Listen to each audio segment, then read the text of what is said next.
Book 2, Chapter 4, Wicliffe's Battle with the Mendicant Friars. We come now to relate briefly the second great battle which our Reformer was called to wage, and which, if we have regard to the prior date of its origin, for it was begun before the conclusion of that of which we have just spoken, ought to be called the first. We refer to his contest with the Mendicant Friars. It was still going on when his battle against the temporal power was finished. In fact, it continued more or less to the end of his life. The controversy involved great principles, and had a marked influence on the mind of Wicliffe in the way of developing his views on the whole subject of the papacy. From questioning the mere abuse of the papal prerogative, he began to question its legitimacy. At every step, a new doubt presented itself. This sent him back again to the Scriptures. Every page he read shed new light into his mind, and discovered some new invention or error of man, till at last he saw that the system of the gospel and the system of the papacy were utterly and irreconcilably at variance, and that if he would follow the one, he must finally renounce the other. This decision, as we gather from Fox, was not made without many tears and groans. After he had a long time professed divinity in Oxford, says the chronicler, and perceiving the true doctrine of Christ's gospel to be adulterate, and defiled with so many filthy inventions of bishops, sects of monks, and dark errors, and that he, after long debating and deliberating with himself, with many secret sighs and bewailings in his mind the general ignorance of the whole world, could no longer suffer or abide the same, he at the last determined with himself to help and to remedy such things as he saw to be wide and out of the way. But forasmuch as he saw that this dangerous meddling could not be attempted or stirred without great trouble, neither that these things which had been so long time with use and custom rooted and grafted in men's minds, could be suddenly plucked up or taken away, he thought with himself that this matter should be done by little and little. Wherefore he, taking his original at small occasions, thereby opened himself a way or mean to greater matters.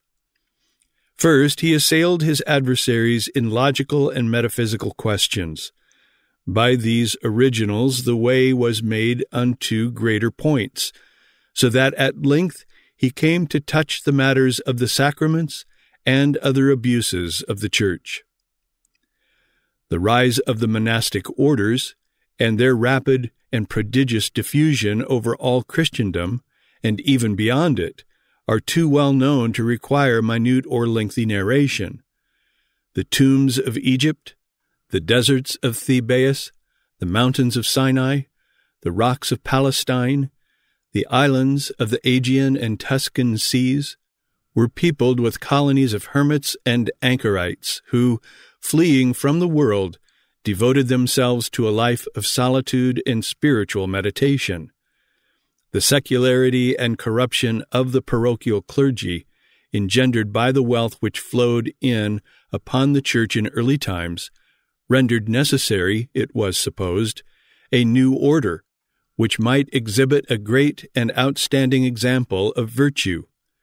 Here, in these anchorites, was the very pattern, it was believed, which the age needed.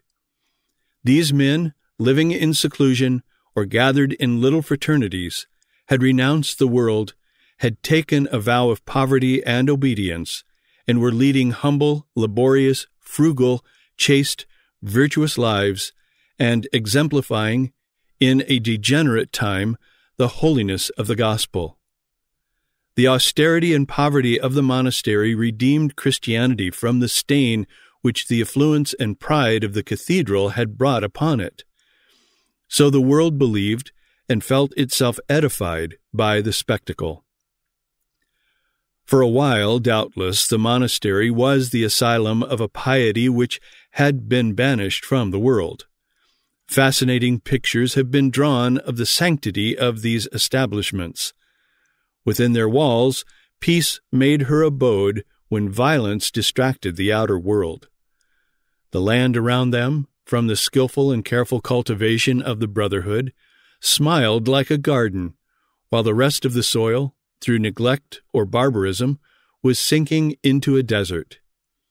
Here letters were cultivated and the arts of civilized life preserved, while the general community, engrossed in war, prosecuted but languidly the labors of peace.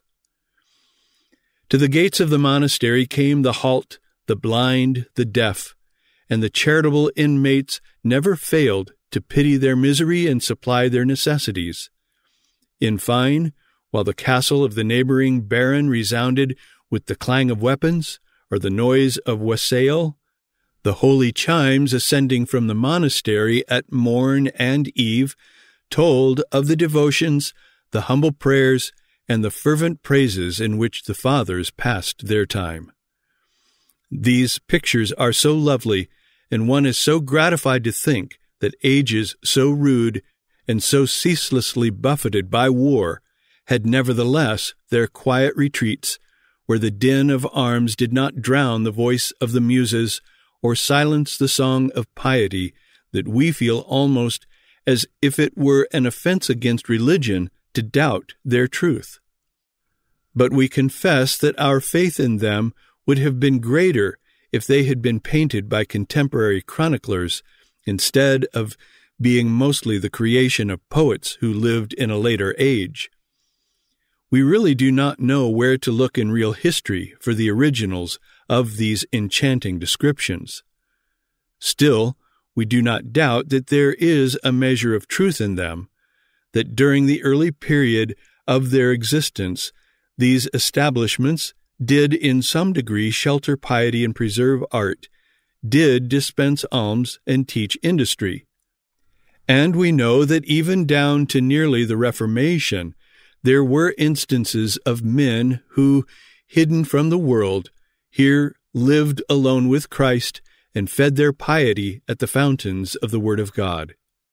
These instances were, however, rare, and suggested comparisons not favorable to the rest of the fathers. But one thing history leaves in no wise doubtful, even that the monastic orders speedily and to a fearful degree became corrupt. It would have been a miracle if it had been otherwise. The system was in violation of the fundamental laws of nature and of society, as well as of the Bible. How can virtue be cultivated apart from the exercise of it? If the world is a theater of temptation, it is still more a school of discipline and a nursery of virtue. Living in them, says a nun of Cambrai, a descendant of Sir Thomas More, I can speak by experience. If one be not in a right course of prayer and other exercises between God and our soul, one's nature groweth much worse than ever it would have been if she had lived in the world. It is in society, not in solitude, that we can be trained to self-denial, to patience, to loving kindness and magnanimity. In solitude there is nothing to be borne with or overcome save cold or hunger or the beasts of the desert, which, however much they may develop the powers of the body, cannot nourish the virtues of the soul. In point of fact, these monasteries did, we know, become eventually more corrupt than the world which their inmates had forsaken. By the year 1100, one of their advocates says he gives them up. The pictures, which some popish writers have given us of them in the 13th century, Clemangus, for instance, we dare not transfer to our pages. The repute of their piety multiplied the number of their patrons and swelled the stream of their benefactions. With riches came their too frequent concomitants, luxury and pride. Their vow of poverty was no barrier, for though as individuals they could possess no property, they might as a body corporate own any amount of wealth. Lands, houses, hunting grounds, and forests, the tithing of tolls, of orchards, of fisheries, of kine and wool and cloth, formed the dowry of the monastery. The vast and miscellaneous inventory of goods which formed the common property of the fraternity included everything that was good for food and pleasant to the eye, curious furniture for their apartments, dainty apparel for their persons, the choice treasures of the field, of the tree, and the river for their tables, soft-paced mules by day, and luxurious couches at night. Their head, the abbot, equaled princes in wealth, and surpassed them in pride. Such, from the humble beginnings of the cell, with its bed of stone and its diet of herbs, had come to be the condition of the monastic orders long before the days of Wicliffe.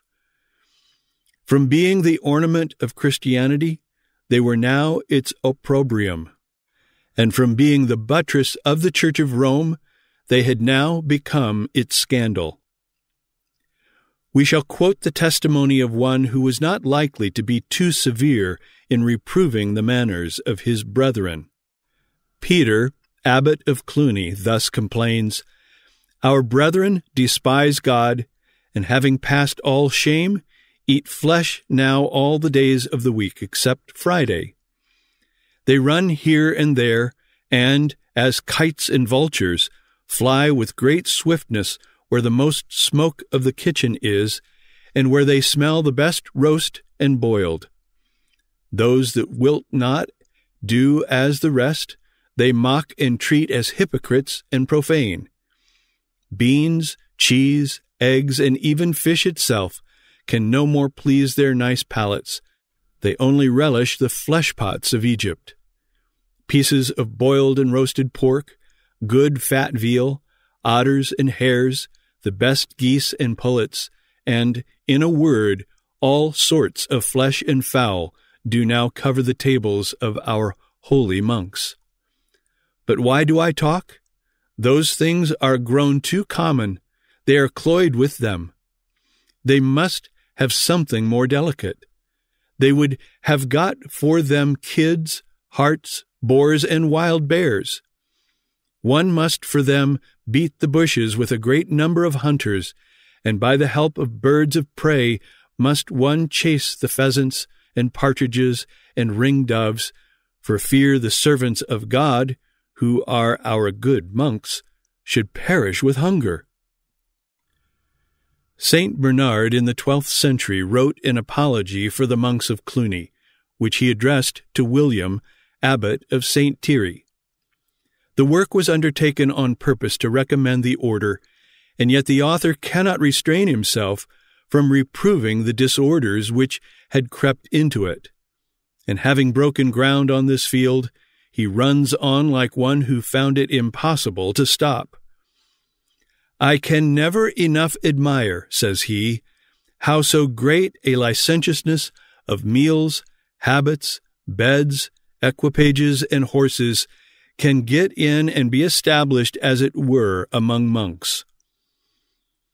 After enlarging on the sumptuousness of the apparel of the fathers, the extent of their stud, the rich trappings of their mules, and the luxurious furniture of their chambers, St. Bernard proceeds to speak of their meals, of which he gives a very lively description. "Are not their mouths and ears," says he, "equally filled with victuals and confused voices? And while they thus spin out their immoderate feasts, is there any one who offers to regulate the debauch? No, certainly. Dish dances after dish, and for abstinence which they profess, 2 rows of fat fish appear swimming in sauce upon the table. Are you cloyed with these? The cook has art sufficient to prick you others of no less charms. Thus plate is devoured after plate, and such natural transitions are made from one to the other that they fill their bellies, but seldom blunt their appetites. And all this, exclaimed St. Bernard, in the name of charity, because consumed by men who had taken a vow of poverty, and must needs therefore be denominated the poor. From the table of the monastery, where we behold course following course in quick and bewildering succession, St. Bernard takes us next to see the pomp with which the monks ride out. I must always take the liberty, says he, to inquire how the salt of the earth comes to be so depraved. What occasions men, who in their lives ought to be examples of humility, by their practice to give instructions and examples of vanity?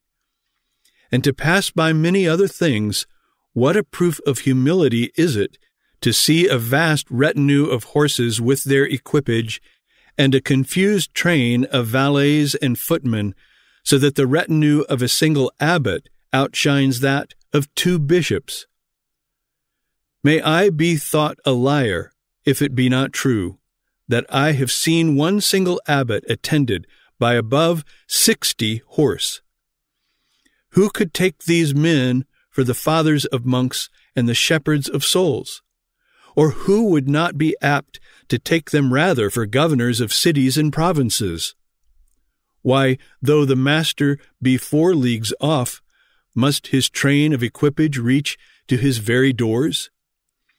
One would take these mighty preparations for the subsistence of an army, or for provisions to travel through a very large desert. But this necessitated a remedy. The damage inflicted on the papacy by the corruption and notorious profligacy of the monks must be repaired. But how? The reformation of the early orders was hopeless, but new fraternities could be called into existence. This was the method adopted. The order of Franciscans was instituted by Innocent III in the year 1215, and the Dominicans were sanctioned by his successor Honorius III a few years later, 1218. The object of their institution was to recover, by means of their humility, poverty, and apostolic zeal, the credit which had been lost to the Church through the pride, wealth, and indolence of the elder monks. Moreover, the new times on which the Church felt that she was entering demanded new services. Preachers were needed to confute the heretics, and this was carefully kept in view in the constitution of the newly created orders. The founders of these 2 orders were very unlike in their natural disposition and temper. St. Francis, the founder of the Franciscans, or Minorites, as they came to be termed, was born at Assisi in Umbria in 1182. His father was a rich merchant of that town. The historians of St. Francis relate that certain signs accompanied his birth, which prognosticated his future greatness. His mother, when her time had come, was taken in labor so severe, and her pains were prolonged for so many days, that she was on the point of death. At that crisis, an angel, in the guise of a pilgrim, presented himself at her door and demanded alms. The charity sought was instantly bestowed, and the grateful pilgrim proceeded to tell the inmates what they must do in order that the lady of the mansion might become the joyful mother of a son. They were to take up her couch, carry her out, and lay her in the stable. The pilgrim's instructions were followed, the pains of labor were now speedily ended, and thus it came to pass that the child first saw the light among the beasts. This was the first prerogative, remarks one of his historians, in which St. Francis resembled Jesus Christ. He was born in a stable. Despite these auguries, betokening a more than ordinary sanctity, Francis grew up a debauched youth, says de Milian, and having robbed his father, was disinherited, but he seemed not to be very much troubled at it. He was seized with a malignant fever, and the frenzy that it induced appears never to have wholly left him.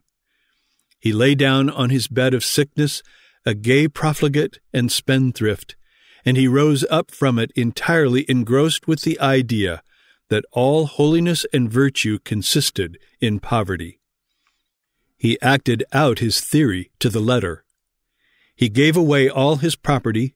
He exchanged garments with a beggar whom he met on the highway, and, squalid, emaciated, covered with dirt and rags, his eyes burning with a strange fire, he wandered about the country around his native town of Assisi, followed by a crowd of boys who hooted and jeered at the madman, which they believed him to be. Being joined by 7 disciples, he made his way to Rome to lay his project before the Pope. On arriving there, he found Innocent III ailing himself on the terrace of his palace of the Lateran. What a subject for a painter!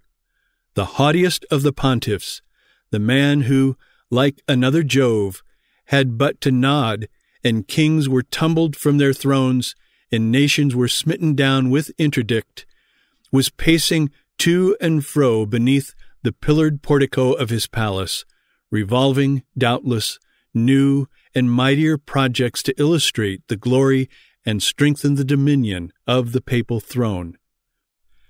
At times his eye wanders as far as the Apennines, so grandly walling in the Campagna which lies spread out beneath him, not as now a blackened expanse, but a glorious garden sparkling with villas and gay with vineyards and olive and fig trees. If in front of his palace was this goodly prospect, behind it was another, forming the obverse of that on which the pontiff's eye now rested. A hideous gap, covered with the fragments of what had once been temples and palaces, and extending from the Lateran to the Colosseum, marred the beauty of the pontifical city.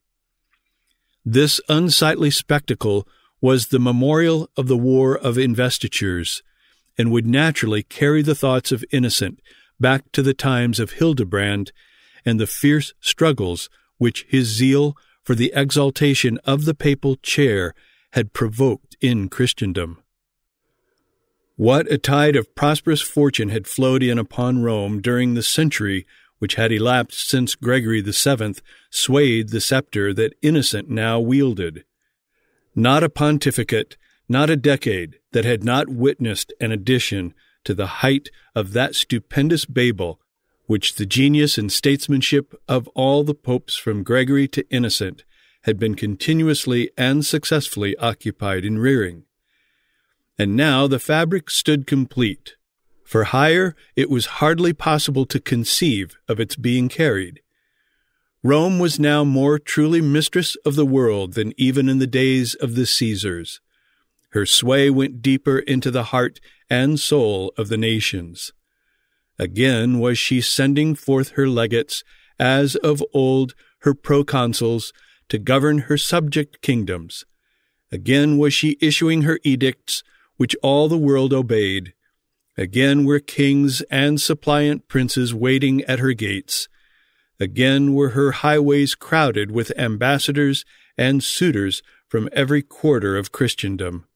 From the most distant regions came the pilgrim and the devotee to pray at her holy shrines. Day and night, without intermission, there flowed from her gates a spiritual stream to refresh the world. Croziers and palls, priestly offices and mystic virtues, pardons and dispensations, relics and amulets, benedictions and anathemas. And in return for this, the tribute of all the earth was being carried into her treasuries. On these pleasurable subjects, doubtless, rested the thoughts of Innocent, as Francis of Assisi drew near. The eye of the pontiff lights upon the strange figure. Innocent halts to survey more closely the man. His dress is that of a beggar. His looks are haggard, his eye is wild, yet despite these untoward appearances, there is something about him that seems to say, I come with a mission, and therefore do I venture into this presence. I am here not to beg, but to give alms to the popedom. And few kings have had it in their power to lay greater gifts at the feet of Rome than that which this man in rags had come to bestow. Curious to know what he would say, Innocent permitted his strange visitor to address him. Francis hurriedly described his project, but the Pope failed to comprehend its importance or to credit Francis with the power of carrying it out. He ordered the enthusiast to be gone, and Francis retired, disappointed and downcast, believing his scheme to be nipped in the bud. The incident, however, had made a deeper impression upon the pontiff than he was aware. As he lay on his couch by night, the beggar seemed again to stand before him and to plead his cause. A palm tree, so Innocent thought in his sleep, suddenly sprang up at his feet and waxed into a goodly stature. In a second dream, Francis seemed to stretch out his hand to prop up the Lateran, which was menaced with overthrow. When the Pope awoke, he gave orders to seek out the strange man from Umbria and bring him before him. Convening his cardinals, he gave them an opportunity of hearing the project. To Innocent and his conclave, the idea of Francis appeared to be good, and to whom, thought they, could they better commit the carrying of it out than to the enthusiast who had conceived it? To this man in rags did Rome now give her commission, armed with the pontifical sanction, empowering him to found, arrange, and set a-working such an order as he had sketched out. Francis now left the presence of the Pope and cardinals, and departed to begin his work. The enthusiasm that burned so fiercely in his own brain kindled a similar enthusiasm in that of others. Soon St. Francis found a dozen men willing to share his views and take part in his project. The dozen speedily multiplied into 100, and the 100 into thousands, and the increase went on at a rate of which history scarcely affords another such example. Before his death, St. Francis had the satisfaction of seeing 5,000 of his monks assemble in his convent in Italy to hold a general chapter, and as each convent sent out 2 delegates, the convocation represented 2,500 convents. The solitary fanatic had become an army. His disciples filled all the countries of Christendom. Every object and idea they subordinated to that of their chief, and, bound together by their vow, they prosecuted with indefatigable zeal the service to which they had consecrated themselves. This order has had in it 5 popes and 45 cardinals. Saint Dominic, the founder of the Dominicans, was born in Aragon 1170. He was cast in a different mold from St. Francis. His enthusiasm was as fiery, his zeal as intense, but to these qualities he added a cool judgment, a firm will, a somewhat stern temper, and great knowledge of affairs. Dominic had witnessed the ravages of heresy in the southern provinces of France. He had also had occasion to mark the futility of those splendidly equipped missions that Rome sent forth from time to convert the Albigenses. He saw that these missionaries left more heretics on their departure than they had found on their arrival. Mitred dignitaries, mounted on richly caparisoned mules, followed by a sumptuous train of priests and monks, and other attendants, too proud or too ignorant to preach, and able only to dazzle the gaze of the multitude by the magnificence of their ceremonies, attested most conclusively the wealth of Rome, but did not attest with equal conclusiveness the truth of her tenets. Instead of bishops on palfreys, Dominic called for monks in wooden soles to preach to the heretics. Repairing to Rome, he too laid his scheme before Innocent, offering to raise an army that would perambulate Europe in the interests of the Papal See, organized after a different fashion, and that, he hoped, would be able to give a better account of the heretics.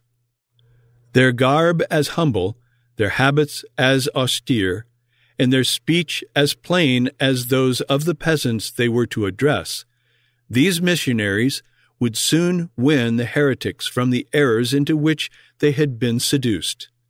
And, living on alms, they would cost the papal exchequer nothing. Innocent, for some reason or other, perhaps from having sanctioned the Franciscans so recently, refused his consent. But Pope Honorius was more compliant. He confirmed the proposed order of Dominic, and from beginnings equally small with those of the Franciscans, the growth of the Dominicans in popularity and numbers was equally rapid. The Dominicans were divided into two bands. The business of the one was to preach, that of the other to slay those whom the first were not able to convert.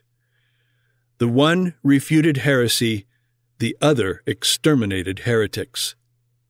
This happy division of labor, it was thought, would secure the thorough doing of the work. The preachers rapidly multiplied, and in a few years the sound of their voices was heard in almost all the cities of Europe. Their learning was small, but their enthusiasm kindled them into eloquence, and their harangues were listened to by admiring crowds. The Franciscans and Dominicans did for the papacy in the centuries that preceded the Reformation what the Jesuits have done for it in the centuries that have followed it. Before proceeding to speak of the battle which Wicliffe was called to wage with the new fraternities, it is necessary to indicate the peculiarities in their constitution and organization that fitted them to cope with the emergencies amid which their career began and which had made it necessary to call them into existence. The elder order of monks were recluses. They had no relation to the world which they had abandoned, and no duties to perform to it, beyond the example of austere piety which they offered for its edification. Their sphere was the cell or the walls of the monastery, where their whole time was presumed to be spent in prayer and meditation. The newly created orders, on the other hand, were not confined to a particular spot. They had convents, it is true, but these were rather hotels or temporary abodes, where they might rest when on their preaching tours. Their sphere was the world. They were to perambulate provinces and cities, and to address all who were willing to listen to them. Preaching had come to be one of the lost arts. The secular or parochial clergy seldom entered a pulpit. They were too ignorant to write a sermon, too indolent to preach one, even were it prepared to their hand. They instructed their flocks by a service of ceremonials and by prayers and litanies in a language which the people did not understand. Wicliffe assures us that in his time there were many unable curates that knew not the 10 Commandments, nor could read their Psalter, nor could understand a verse of it. The friars, on the other hand, betook themselves to their mother tongue, and mingling familiarly with all classes of the community, they revived the forgotten practice of preaching and plied it assiduously Sunday and weekday. They held forth in all places, as well as on all days, erecting their pulpit in the market, at the street's corner, or in the chapel.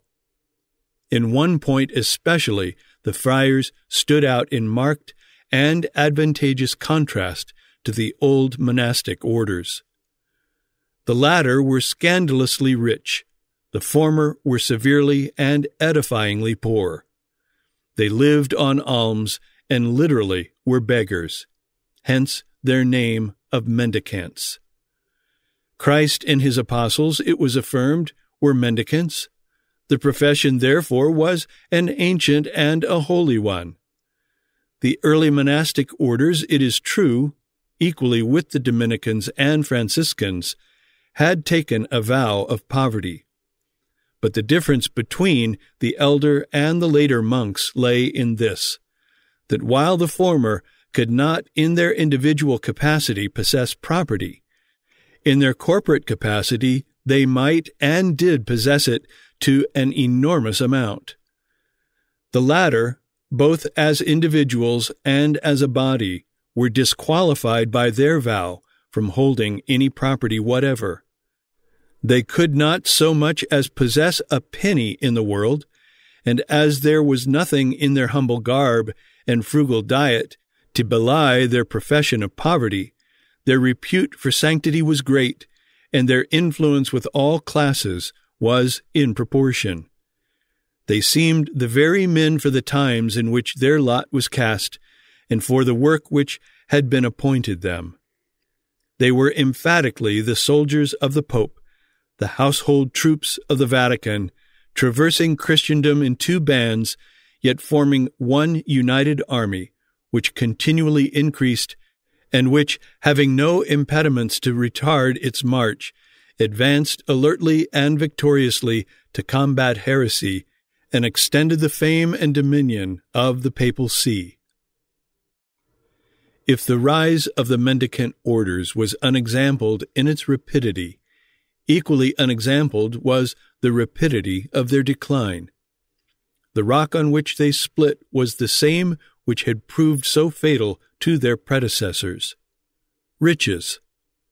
But how was it possible for wealth to enter when the door of the monastery was so effectually barred by a most stringent vow of poverty?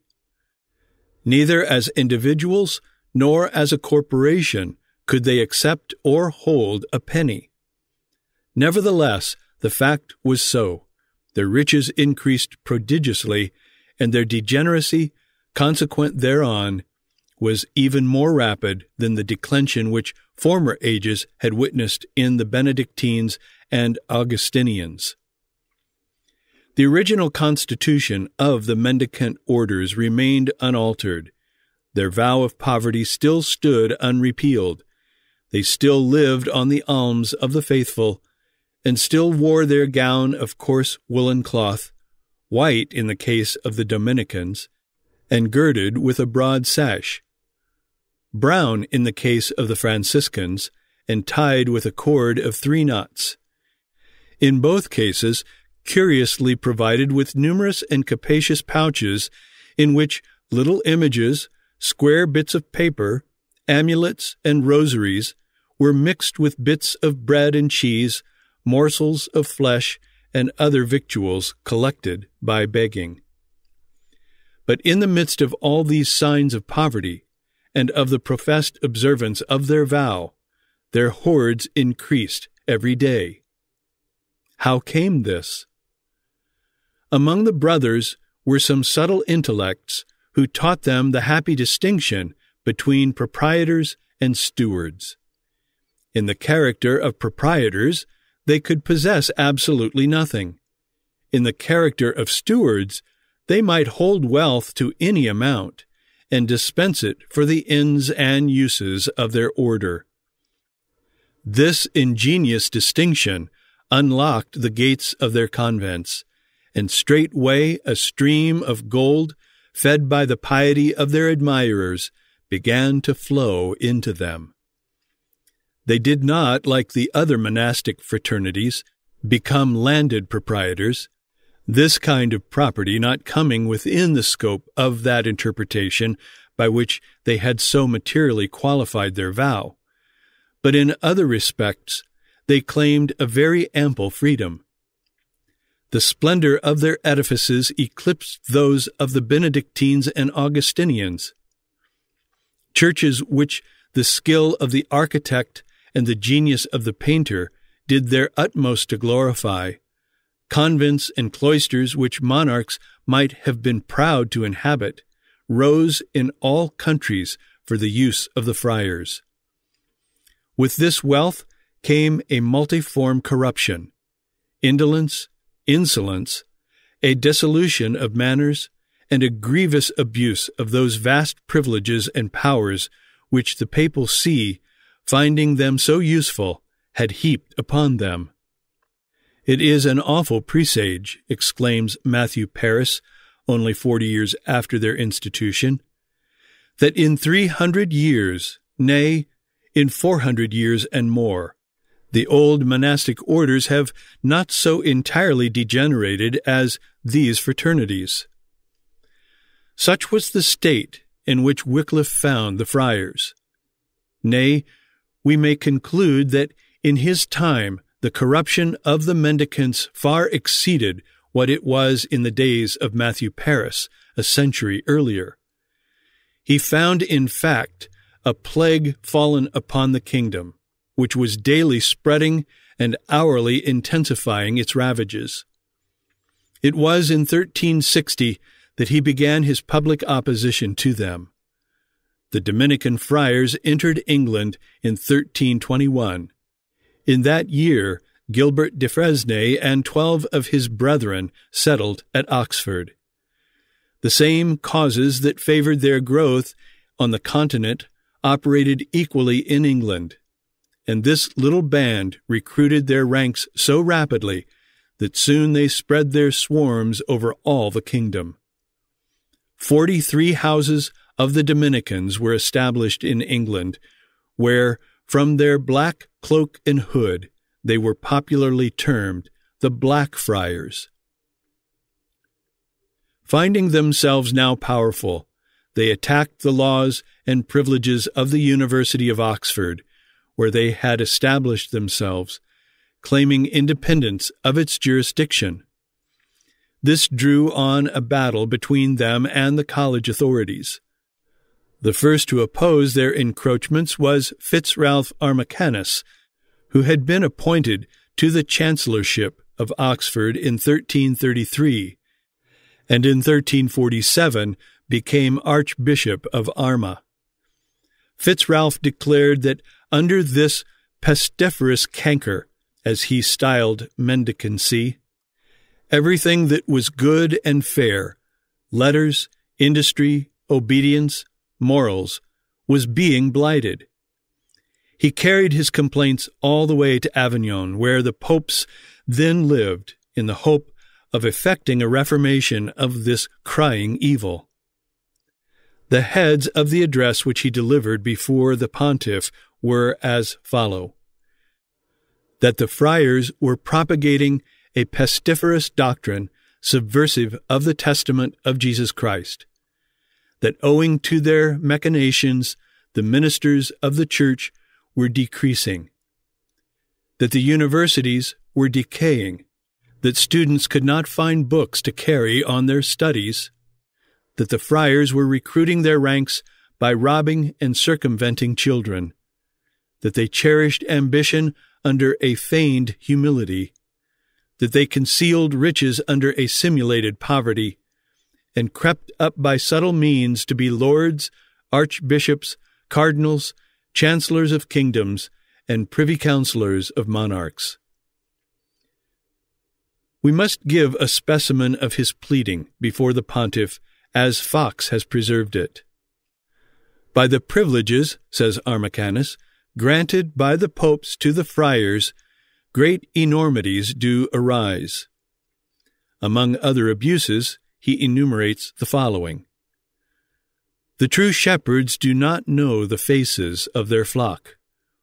Item, great contention and sometimes blows arise between the friars and the secular curates about titles, impropriations, and other avails.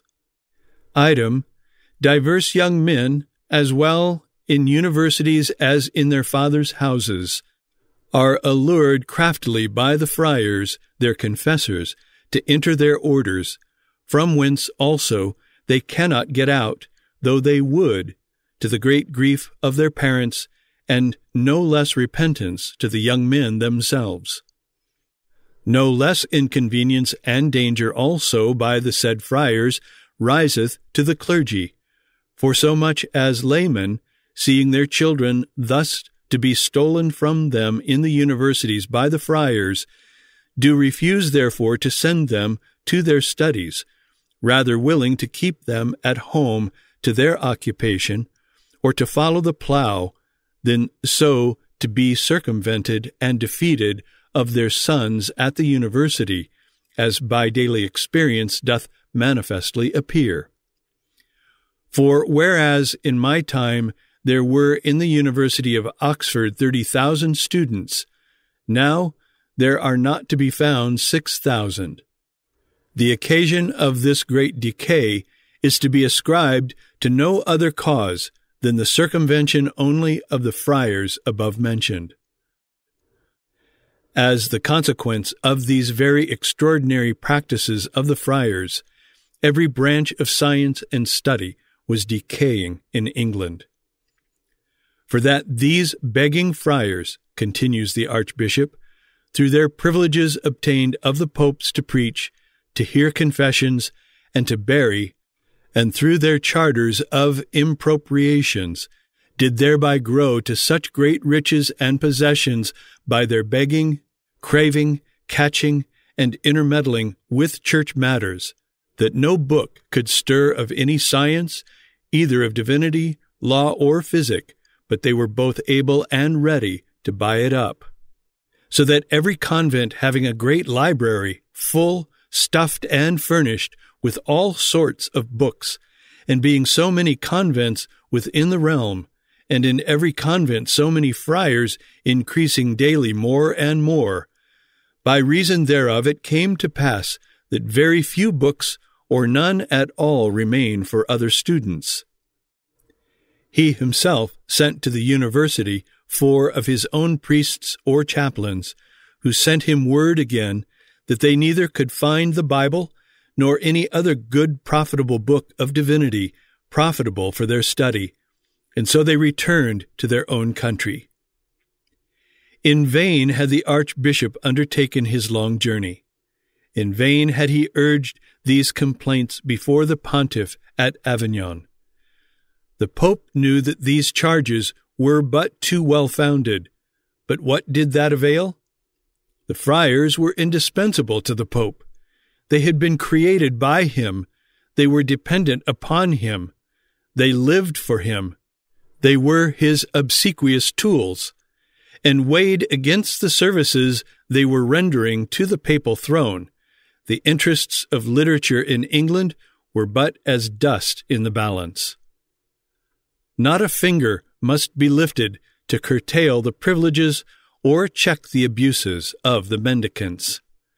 The Archbishop, finding that he had gone on a bootless errand, returned to England and died 3 years after.